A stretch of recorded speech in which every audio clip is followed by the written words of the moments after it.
Okay. Yeah, hi. So we are live now. Hello, everyone online.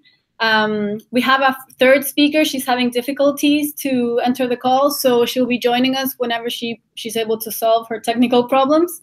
But in the meantime, let me introduce you to why we're here and who these amazing people are who are going to be speaking to us today. So this is part of a research I am conducting on youth-led advocacy processes, which is a project that I'm doing here at NET as a Hertford Youth Fellow. And Dan here, let me read you some of his bio. It says, he's a deputy editor and digital policy specialist at the Center for International Media Systems here at the National Endowment for Democracy. His policy portfolio includes internet policy, internet governance, and the implications of new digital technologies on media systems worldwide.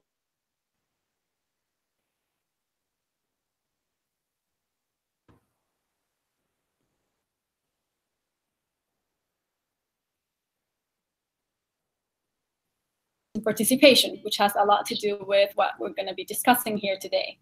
And then from London, we have Nicolas, who is Chilean, but studying there and teaching there as a lecturer. He's a strategic and service designer focused on the design and development of public service innovation processes. He is lecturer in service design at the Royal College of Art, where he's currently completing his PhD and leading a design for policy platform. He's worked as an independent strategic design consultant for the Observatory of Public Sector Innovation at the OECD and for the Chilean Government Lab that was established there a couple of years ago. I also know that he was involved back in 2011 in some communicational strategies and platforms for the student movement, which is one of the case studies that I'm doing here during my fellowship. So thank you both for being here. We hope Cynthia from Nigeria can join us if she solves her technical problems. If not, well, we'll find another way to share her views with you, everyone who's watching. Thank you so much. So to begin, I would like to address this question to Nicolas. And then, of course, I want to hear what Dan has to say about this. So what would you say is innovative about 21st century youth-led advocacy? I want to understand, in your views, how are young people breaking away from the past? And if you see this breaking away more in their strategies, how they're doing this in their advocacy, or in their demands, or maybe both. So if you can share your views on that. Okay. So, well, hello, and thank you for having me. In this interesting talk. To be clear, I'm not an expert on advocacy exactly, but I do try to be an expert or try to explore and research basically what is the context of how we should be thinking and designing new services. Nico, I think we lost you there for a second. Context of any. Can you hear me? Nico, I think you're back now. So yes, you were saying? Yeah. Okay, so I was saying, basically my expertise is not on advocacy in particular, but it's on the design of new digital services and platforms, basically. We can't really understand you now. No? Oh. No? Oh, there you go. I think that it might be working now. I'm trying to close things. If that's needed. You can turn off your camera too, that's okay. I mean, yes. We'd like to see your face, but that's taking up too much of the internet. We can do without that. Okay, so can you hear me now? Yeah, we can hear you now. Wonderful. Okay, so what I was saying is that I'm not an expert on exactly on advocacy, but really on what are the principles that we should be taking into consideration for the design of new services, particularly in the digital context. So I think the way to answer this question is that I think the key thing for me on how you approach politics, I would say, in the 21st century, considering the context in which we live in,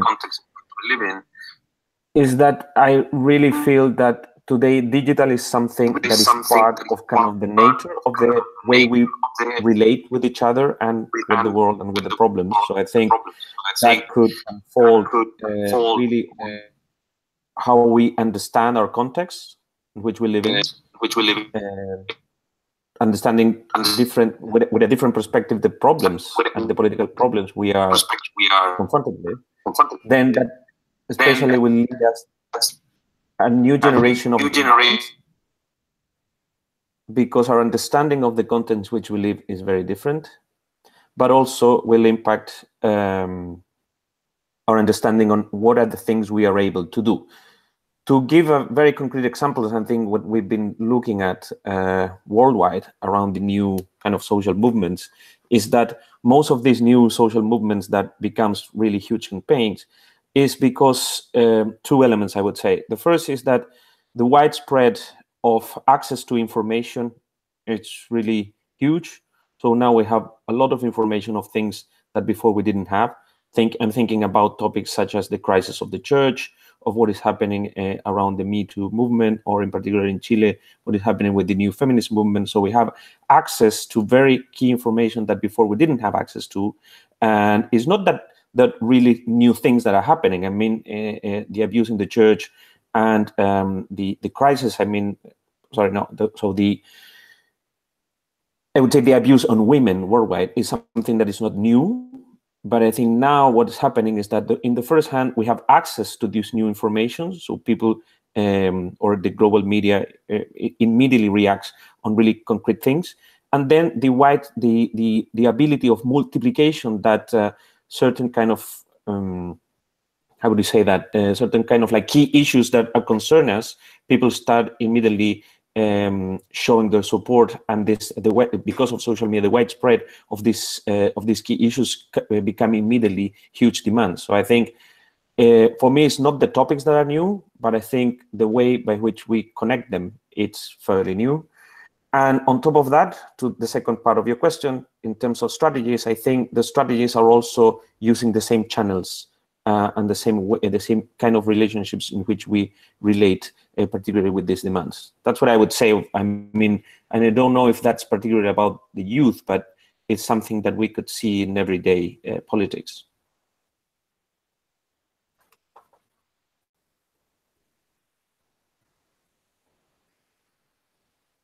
Okay, well, thank you, Nicolas. So Dan here now.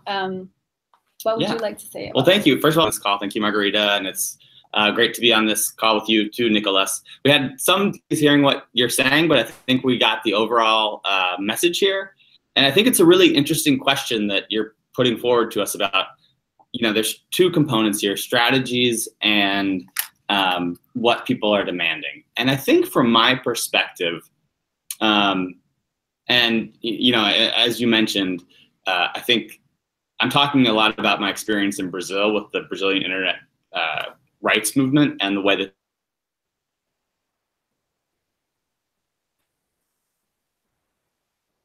discussions. And so what I think I see here is that I don't think that the demands are actually super new.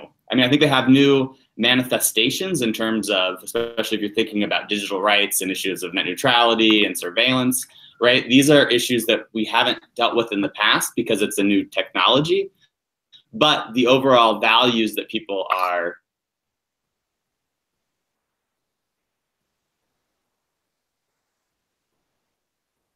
values. The strategies, I think we are seeing people using different strategies. And I think that,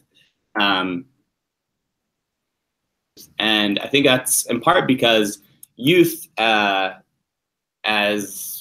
a demographic is much more inclined to lean on social networks.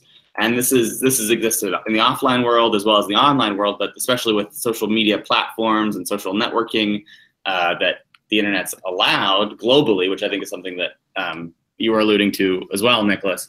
That's something that can be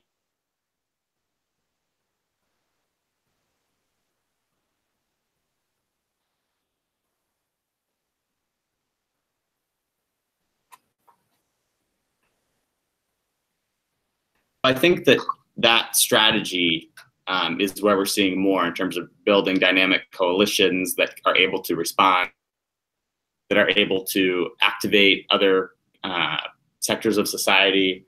I think, right now we're at a time when a lot of these, the open internet, the ability to connect is kind of under threat. And it's not just the internet, but we're at a period in time when I think there's increasing effort to kind of build more walls, make it harder for people to connect. And I think that that is going to be some of these movements. Yeah. Definitely. Yeah, well, thanks, Dan. So Nico, if you can hear us okay. Yeah, I think it just perhaps lost a key point. If you could repeat this point around the dynamic coalitions. The dynamic coalitions. The current geopolitical dynamics. Yeah, I think that what we're seeing right now around the world is a growing, and I'm thinking about situations in Europe and North America, even East Asia, we're seeing a growing tendency to, especially on the online space, of building up walls in terms of kind of a fracturing of an open and global internet. Lots of issues of like data sovereignty that are actually kind of used more for cyber surveillance. And so I think, and also the growing clout of platforms. So these are very different tendencies than what we saw in the 1980s and the 1990s, when these kind of open networks were really facilitating connection of people on open platforms. So that's kind of the dynamic that I'm referring to. Got it. Yeah, got it.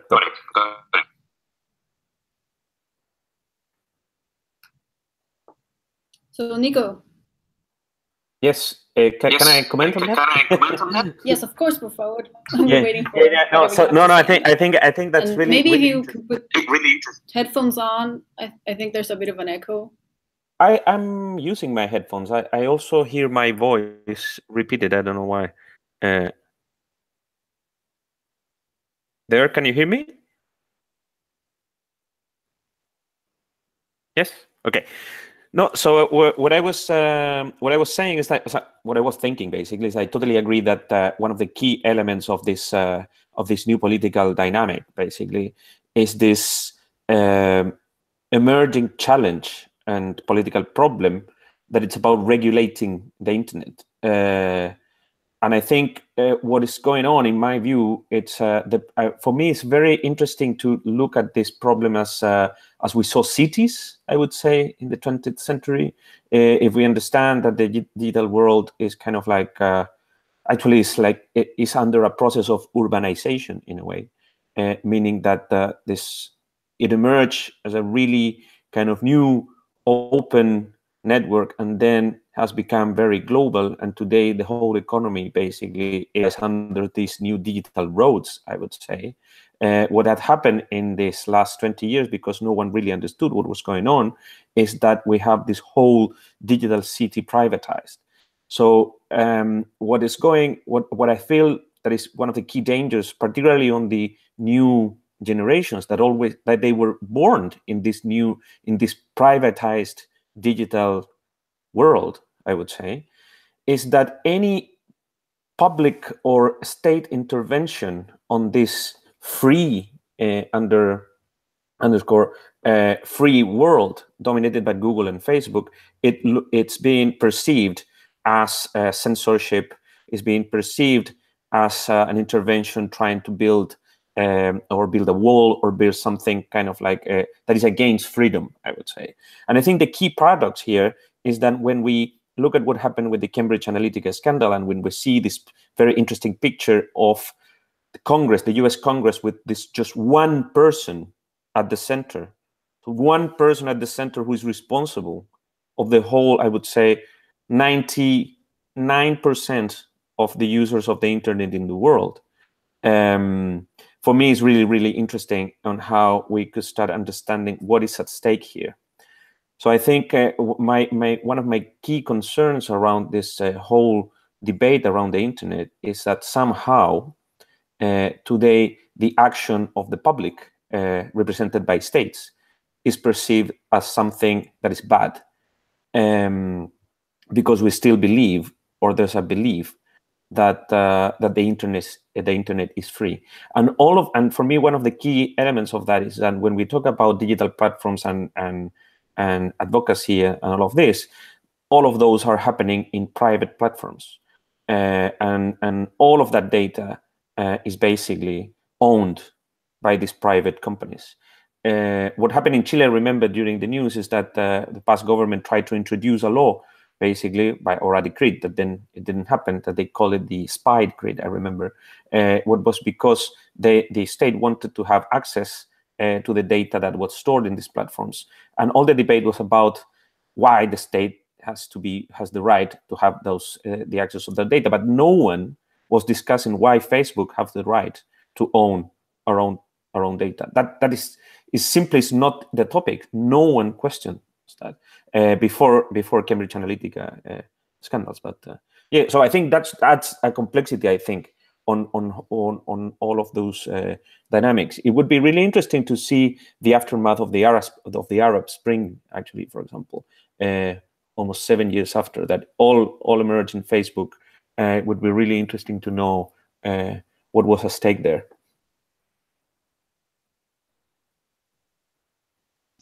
Well, yeah, I guess we might. And it would be certainly very interesting. It does look like the internet. It feels like a free space, but it's not as easy as that, is it? Okay, so actually that leads me really well into my next question, which is, in your experience, how do you think, how do the logics of the digital era permeate the worldview of our generation, my generation? We were born with the internet. Do you think that changes the way that we young people relate to power or to politics in any sense? And maybe Dan, you can begin with this one. Yeah, no, this is a really good question. One of the first things that comes to mind when you ask this is also, because I think there is a lot of talk about kind of digital natives, people who have come of age in a time of social media. I think that there is at least a sense of a more horizontality in terms of social relationships. I think younger people have had experiences where they've tweeted at some large brand or maybe some influencer, star, celebrity, and you might even get a response, right? And so that's a very different experience than the era of traditional media, radio, television. There wasn't the fact that you could somehow catch the Beatles' attention somehow. You actually had to go there physically and scream in front of their hotel room in order to get them. But sometimes you might be able to get Justin Bieber, right? So I think these types of everyday encounters might give people some people a better sense of their ability. Now, that being said, I think that we also need to remember that there is probably a social class dynamic involved in this, and that oftentimes when people are talking about the digital natives, we're really thinking of a specific, middle class, upper middle class group that is very empowered on these private networks. And there are, many people who are not able to do that, also who come from are in situations when that type of active agency and putting yourself out there might not exist. So I think we need to be cognizant of that and not lump all youth individuals, digital natives, into the same category. I think what people's experience online is very different, very influenced by issues of race, gender, social class. Yeah, that would be my first comment. Definitely. Yeah. I'm actually, before you go, Nico, let me just mention something, because this happened to me. I was doing research on the Chilean student movement, and there's this one episode when the president of Federation of the University of Chile, Camila Vallejo, she tweeted like, okay, tonight we're all banging on our pots and pans because we want to say that we're angry because there have been really extreme repression against the students that day on behalf of the police on the streets. And it's been told like all of Chile just went out with their pots and pans, and it's really like this really romantic picture. And I was talking to someone, and he was like, "Well, I lived in a neighborhood that's not like where all you guys at university lived, and in my neighborhood, no one was banging on the pans." Mm-hmm. So, and that does give you a sense like usually things that happen online tend to be seen as they're happening everywhere because you don't really know where they're happening, right? Mm-hmm. But then when you take that to the offline reality, you can see that it does have those gaps. Yeah, Nico, please tell us. Yeah, no, I think I totally agree with what you were saying, and I would add kind of perhaps a more conceptual approach that I was reading. If you're interested, this Professor Helen Magretts that has a very interesting book around the politics in the age of turbulence. Basically, he does about how he's from the Oxford Institute of Internet. I would really recommend her work. And one of the key issues that I understood getting to know his argument is that it seems that this turbulence of politics that we're living is really influenced by the impact that the internet and the digital has had on our understanding of power and politics. And that it seems to be that since we have, and this is really clear of what you mentioned before around the possibility that we have on direct interactions and what is basically how the influence of our understanding is really based or built upon what we see in our timelines. So we could argue, or we could claim perhaps, that our perception of the digital world basically is the expansion of our own private world. So the politics of the algorithms basically that are the ones that are behind the way by which our timelines are built is really based on our own interest and our own kind of like internet behavior in a way. So we could argue that everything that is under our perception is kind of a reflection of our own understandings and our own kind of like profiling in a way. So we only see what we agree. And there's a lot of discussion around this after the election in the States, this kind of bubbles. But I think these bubbles apply to different elements of our own online interaction. And I think if we understand that real complex, I think to answer your question, how has changed the worldview of these digital natives is that the worldview is really influenced by the expansion, that digital expansion of the individual.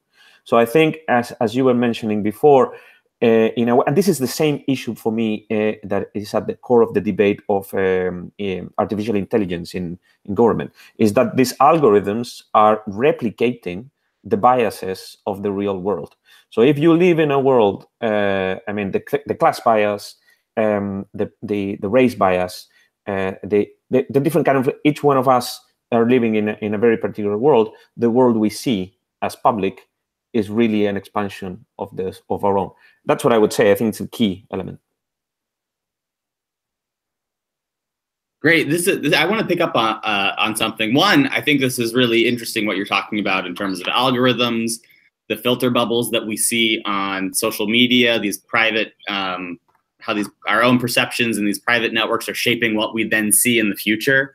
This is something that at my organization, where we work on media development, this is something we're really concerned about, because it's really shifting what the public sphere, or what we understand to be the public sphere, is. And but I also want to kind of, I think, as you were speaking, I was thinking of an example maybe that we could talk about in terms of a youth movement, and that was in terms of shaping what is within the realm of possible for this upcoming generation, and that is the the Parkland shooting. In response to that incident, these young people had the audacity and the kind of courage to say, we want to have a march on the mall. We want to organize a really large national protest, and they actually made it, and they were really.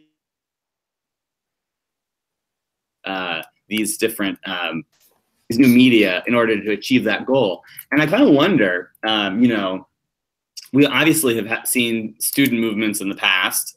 You know, the civil rights movement here in the States was led to an extent, you know, by college-age students who really driving the discussion. And so you have the March on Washington and Martin Luther King. So it definitely is possible, but it's a much longer process. Whereas these young students were able to marshal the kind of this media space in order to achieve that outcome. Now, whether or not, you know, we're still kind of going to see whether they're able to actually change the debate and the policies on gun ownership and gun regulation in the US. But I do think it's an interesting example of, you know, just the fact that these students kind of came up with the idea and thought that they would be able to achieve this is interesting in itself. Yeah, definitely. Okay. That is very interesting. And I want to go now to shift the conversation just a little bit. Unless, Nicolas, you have something you want to add to that? No, I totally agree. I mean, what I was reflecting is that the key challenge, going back to the topic of this conversation, basically, is that how might we create strategies that can help us kind of overpass or break that bubble in order to actually make a difference. And perhaps that's really related on how we could start thinking that politics is not just something that has to happen in this digital world. There's other spaces, and those spaces, even though that digital today is kind of the default, it's not the only space. Hi, we just got Cynthia into the conversation. Welcome. Sorry to interrupt. Hi. Hi, so sorry. Let me just ask Nicolas if he wants to close up the remarks he was making, and then we can introduce our new speaker.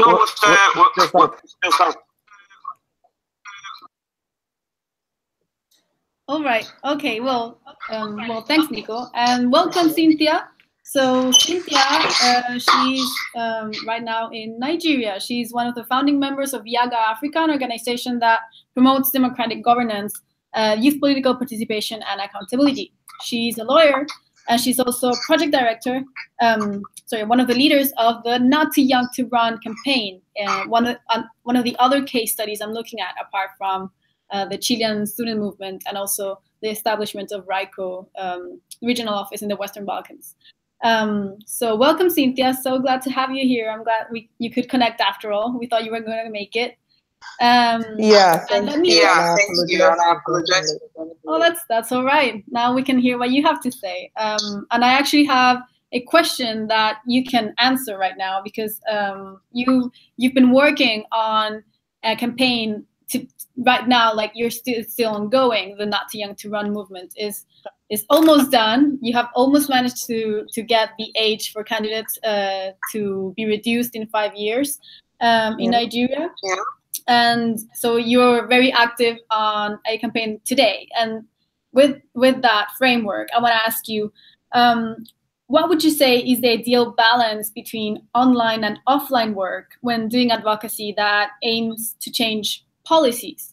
Because this needs convincing authorities, not only the general public, and they might not be as present in social media as maybe the general public is, like we all are. So maybe your thoughts around that. Yeah, I think I would share the Not Too Young to Run experience. And what we have learned is that when it comes to engaging, especially lawmakers, like we're doing with the Not Too Young to Run, you'd need to ensure that there is a balance between your engagement online and offline. And that is why one of the things we did was to deploy organizing as the main strategy as against mobilizing. Because when you organize, what you're doing is building resources amongst young people that connect with the message and the shared values. Now, the idea for us was to build an organizing structure that has, one, a leadership team. And then the thing about leadership team is identifying people that connect with the main purpose of the movement, and that bring different assets to bear. So in that case, you're not just having conversations online, but you're having a think tank, which you call a leadership team. And within this leadership team, you have people with specific skills and roles and responsibility. So what we did for Nigeria is a country that has 36 states and 774 local governments. At the center, we had a leadership team, which we call the strategy team. And then we built at every state level, state coordinators that were state leaders on the Not Too Young to Run. So when you're having tweet chats or tweet conversations, you have them at the state levels engaging with the state assemblies. Now, what you're doing in that sense is you're ensuring that you have online going on, but at the state level, you have those that are engaging with the lawmakers. Now, what this leadership team was doing, things like letter writing, for instance, you have lots of young people writing letters, and the leadership team just collates and dispatches, delivers the letters at the National Assembly. You also have people that that meet with advocacy units within the National Assembly. So we had what we call the champions of the Not Too Young to Run within the National Assembly, lawmakers that were more youth-friendly. Now, to get leadership of lawmakers, you need those young lawmakers that are friendly to youth issues. So you meet with them and request for a meeting with the leadership.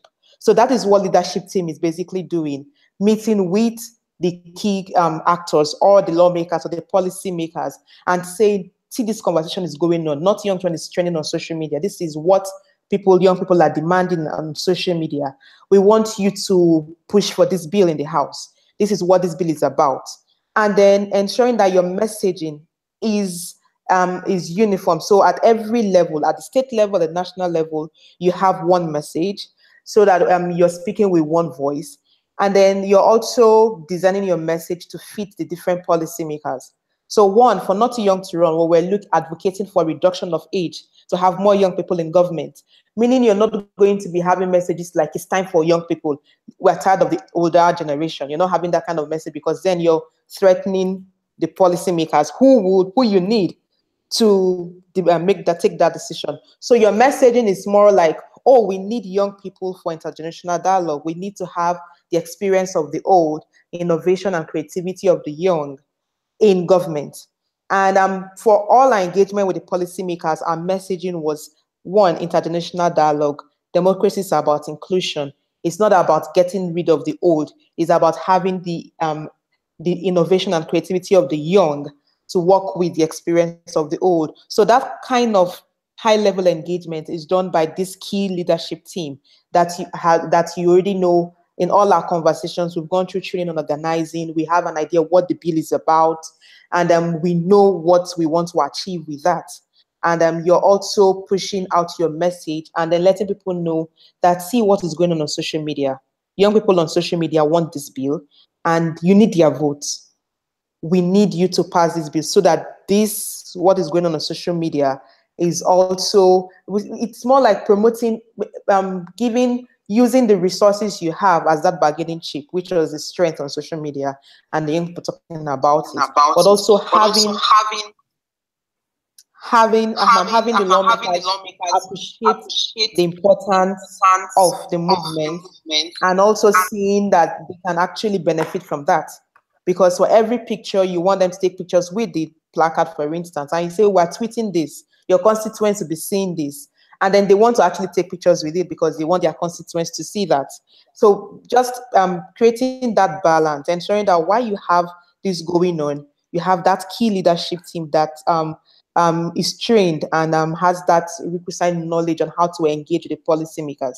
Because the thing about advocacy is the moment you become antagonistic, you close the doors and you need the doors open for you to make that impact that you want to make. But you also don't want to to lose the main purpose of the engagement. So you know what you're pushing for, inclusion, for instance, and that's all you're advocating for. But then you remain focused on your message and you design specific message for different target audience. So what is on social media it's not exactly the kind of messaging that you take to the lawmakers, because young people, you need to inspire them to be part of it. So you're targeting a separate message. But for the lawmakers, you need to let them know we're not threatening your position in power. What we're trying to do is to ensure that there is a balance in government and that different generations are represented when it comes to decision making, which is the older and the younger generation. Wonderful. Thank you, Cynthia. You actually mentioned something that I was meaning to ask you guys about, which is also going back to this idea that social media is just really present in everything we do today, especially when we're trying to advocate for any cause. And it's seen like this wonderful tool, and I think it's not that much questioned in what like the risks are when using social media. But it's also it certainly has great things, and we couldn't live without it. But I guess it's also hard to live with it. In that sense, I would like to ask you, what's the best and the worst of using social media and other technologies for advocacy? Because you mentioned how young people are taking advantage of the platforms they have. So how are they taking advantage of these tools that we have available for us today? And which are some of the risks that we should be aware of, which is something I don't hear that many people talk about when we refer to social media and advocacy. I'd like to hear all of your views on this. Maybe we can begin with Dan, and then we'll go back to you guys. Okay, great. Yeah. So I think this is a really good question, because I think you're right there. We still do have, even though we're kind of more cognizant now of the dangers of what can go wrong in these spaces. We've already talked about Cambridge Analytica here. In general, still it goes unquestioned, right?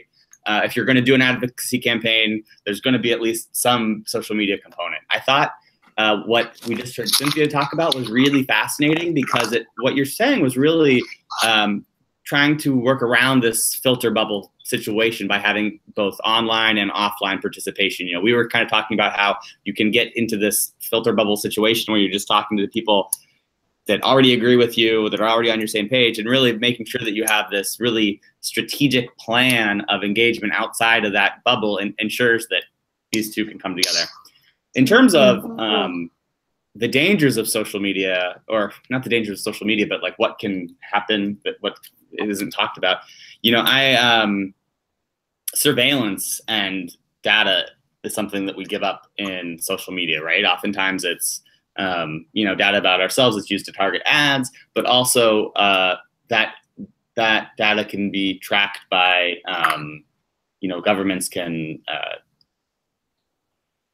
try to access that information in order to surveil people in social movements. Sometimes that can be infiltration into these networks online and then capturing those conversations. Sometimes it can be through technology, surveillance technology that's bought. You know, I have friends who are involved in the recent movement of Central American migrants from, I think, Guatemala up to the U.S. border. And one of the concerns that they have, one of the things that people were asking is, can you please check in as if you're here? Because one, this will show that there are more people interested in this topic of immigrants' rights, but also because it will make it harder for the government's surveillance, because it will confuse them about who's there. So, and I think that we've seen similar things in terms of some of the activism around the pipeline in North Dakota. And so I think that because if you're able to get this access, you can see all of these different social networks, and particularly in spaces that are that there's more authoritarian tendencies, or where there's more, even corporate surveillance is even a fear. So I think there are potential dangers to it as well. Certainly. Yeah. And we need to be more aware of that. And actually, we in my organization back in Chile, we promote advocacy and we train young leaders for advocacy in different Latin American countries. And when we first started out doing that, we were not aware of this as such a, we were aware, but we didn't really include it at first as a content that we should transmit to them. And then we realized, like, what are we doing? That's so dangerous. And then we added that. And it's like, it's such a crucial thing. And even we are like, this is what we do back home in Ciudadano Inteligente. And we had to like go through a process to actually understand the real importance of this. And now we're very aware of it, and we're trying to help them be safe and everything. But yeah, I guess it's just easy to trust social media because it looks like it's such a good idea. Okay, so Cynthia or Nico, who would like to comment on what Dan just said, which is very interesting? Hey, Nico, you look like you do. Go ahead. Yep, I was just giving way for Cynthia, perhaps. Okay. I think, yeah, the opportunities with using social media, the opportunities are incredible. Like, we can't even begin to imagine, because it has opened up the space for more actually young people to participate in the political process. And then the part on the risk, I think for me, I'd rather look at I agree with the issue of surveillance and data and all, of data and how it can be used against people that are part of a particular movement. But I think one of the things that movements struggle with when it comes to using social media is the issue of misinformation, or what people would want to call fake news. And for me, it's more or less, for leaders, that is why for every movement, this should be a leadership team, a strategy team that is always going back, working on assessing, analyzing what is going on social media. Because the best way to do that is to provide data to counter misinformation, in the sense that because you can use data either ways. And for movement, what is important is using data the best possible way to promote your interest. And the best way to all, like what we did for Not Young to Run, for instance, is when you have people putting out messages like, oh, Not Young to Run is to ensure that children of the political class are in power. It's not for young Nigerian, it is for only the children of the rich. And what you're doing is rather providing data, not necessarily making it look like you're attacking an opposing view, but rather providing data to show, oh, in this community, this number of young people want to run. They are not connected to any particular political party or political class. And you're giving data. I say in 2019, this is the percentage of young people that ran for elections. If you open up the space, you'd have more people run. So I think it's more or less, one, taking ownership of the messages that you put out, having that team that is always there monitoring what's going on social media on your particular issue, and ensuring that there's always that access to data that counters misinformation. There are certain things we don't have major control. We can only minimize or reduce the issues of surveillance, for instance. See, we can't totally get rid of that. What we can do is to ensure we put in things in place to minimize its impact on how we use social media. But if we focus so much on that, then we would never really achieve a particular aim and objective. So I think what it's key is taking ownership of what is of your message, ensuring that for every point in time, people can always make reference to these are the leaders of this movement on social media, and that there's always that active use of data to counter whatever misinformation or fake news that you'd always have coming in that would either impact negatively on your movement or on the purpose you're trying to achieve. That's really interesting. Nico, please. Okay, if I make comment. So no, I totally agree. I mean, on top of the, I prefer to name of them instead of dangers, challenges or risks. And I totally agree with the surveillance issue.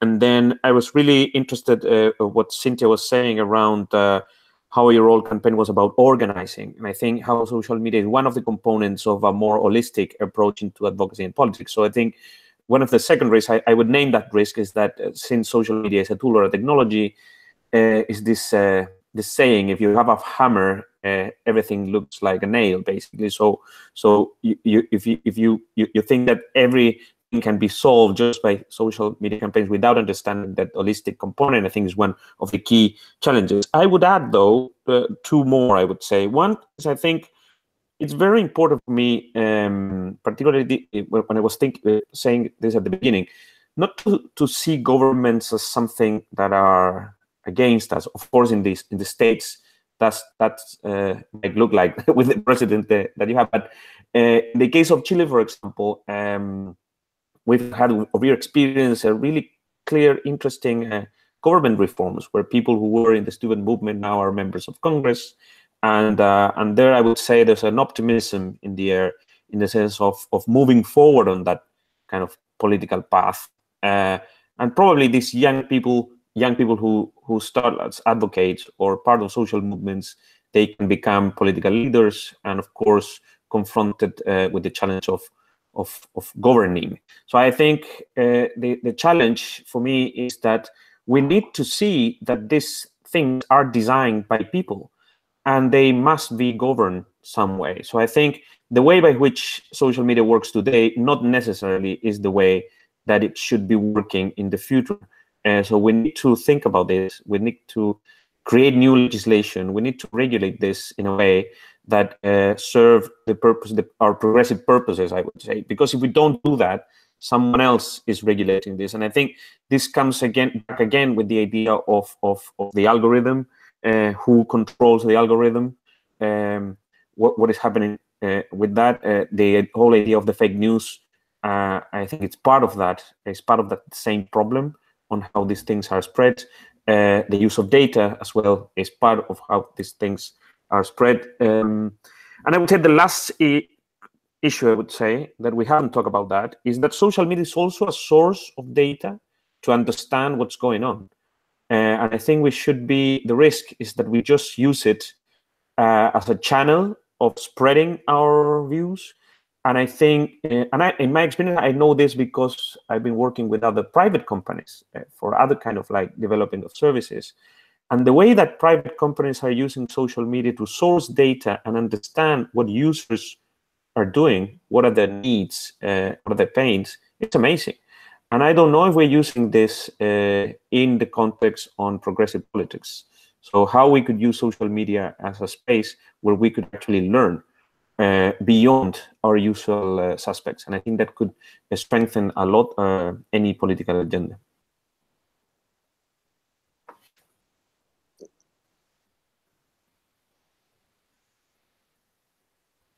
Hello. Hello. Okay. Thank you, Nico. So I actually have a follow-up question, okay. because as you two were talking about this, I was thinking of another challenge, and this is actually particularly a question for Cynthia, because I was thinking one of the potential challenges of social media is that maybe it gives you a sense that you've done more than you actually have.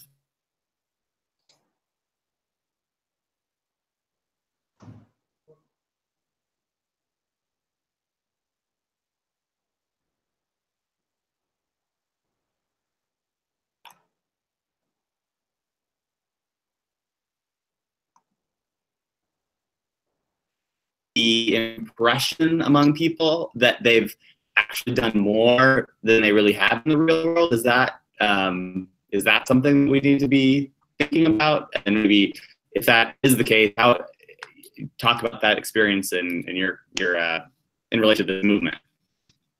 Yeah, I think thanks for asking the question, actually, because it's quite interesting. Because most times, if you want to just rely on the conversation on social media, you could get carried away and think, Oh, there you go. Hello, can you hear me? Hello? Yes, I can hear you. Okay. Nicholas I can. think don't think. Yeah, I think they can't hear us.